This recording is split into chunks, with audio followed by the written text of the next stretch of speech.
Salam Efrata Devotion. Kita akan merenungkan firman Tuhan dari Mazmur 75 ayat 7-8. Begini isinya. Sebab bukan dari timur atau dari barat dan bukan pula dari padang gurun datangnya peninggian, tetapi Allah adalah hakim.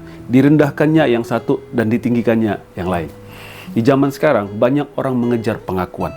Kita ingin dikenal, dihargai, dipromosikan, bahkan terkadang rela bersaing agar terlihat lebih hebat daripada orang lain.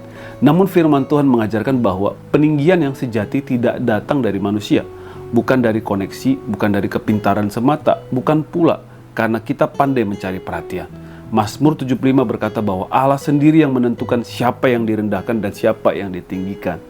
Kita pernah tahu kisah Korah di Bilangan 16. Korah adalah seorang Lewi yang telah menerima kehormatan untuk melayani di kemah suci. Namun ia tidak puas dengan panggilan yang Tuhan berikan. Ia menginginkan posisi imam seperti Harun.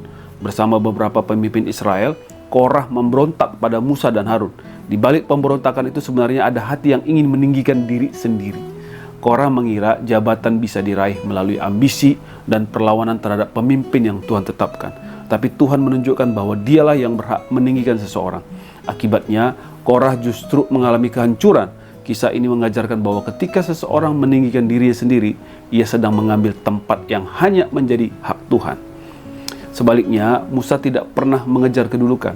Bahkan ketika dipanggil Tuhan, ia merasa tidak layak. Namun karena ia hidup dalam ketaatan dan kerendahan hati, Tuhan sendirilah yang mengangkat dan memakainya secara luar biasa. Hati-hati, pelajarannya sangat jelas. Jangan habiskan hidup untuk mengejar posisi atau pengakuan, apalagi didasari kekecewaan. Sifat toksik bisa muncul. Kenapa? Iya, melihat orang lain lebih diakui, mulai uring-uringan. Lihat orang lebih berprestasi, mulai resah dan gelisah. Melihat orang lain ada kesalahan, mulai senang dan umbar-umbar kesalahan tersebut. Bicarakan dan hasut orang lain untuk merendahkan dan menghakimi. Tujuannya apa? Supaya ia terlihat lebih benar dan diakui. Repotnya kerjaannya hanya sibuk menyoroti dan komplain tentang pekerjaan orang lain, sementara pekerjaan sendiri tidak maksimal.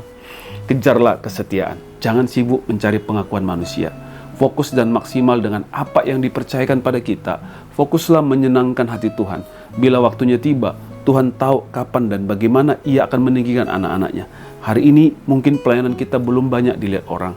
Mungkin pekerjaan kita terasa biasa aja. Tetaplah setia. Tuhan tidak pernah terlambat memberi kehormatan kepada orang yang hidup dalam ketaatan.